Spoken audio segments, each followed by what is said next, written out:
Every time the Bible shows polygamy up close, it does not look like blessing. It looks like a warning label.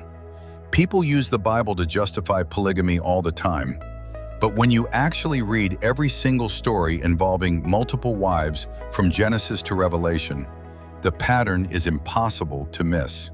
Jealousy, broken kids, spiritual disaster, and family collapse every single time. God started with one man and one woman. Genesis 2:24 is crystal clear.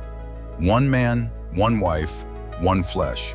Not two wives, not five, one.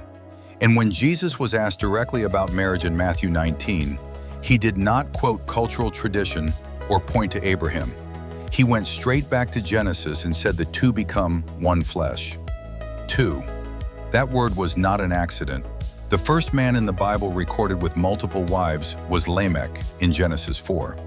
The same chapter where Cain kills Abel, violence explodes across the earth, and pride runs wild.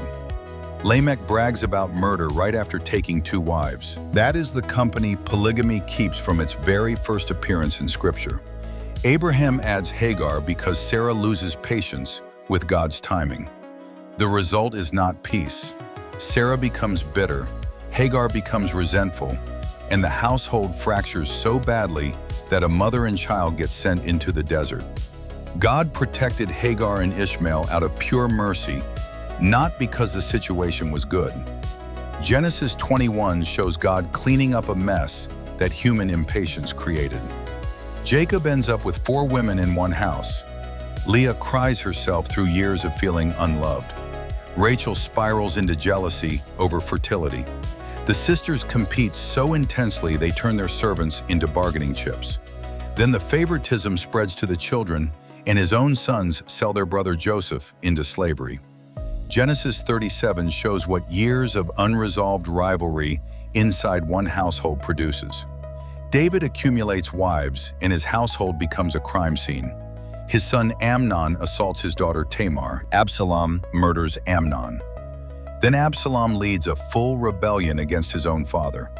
2 Samuel 13 through 18 reads like a tragedy that builds chapter by chapter inside a house divided by too many competing relationships and too little faithful structure. Solomon is the most extreme case. God personally warned kings in Deuteronomy 17:17 not to multiply wives because it would turn their hearts away. Solomon multiplies them anyway, and it does exactly what God said it would do. His loves become his idols, and his divided home mirrors a divided heart. So yes, the Bible records polygamy, but it never romanticizes it.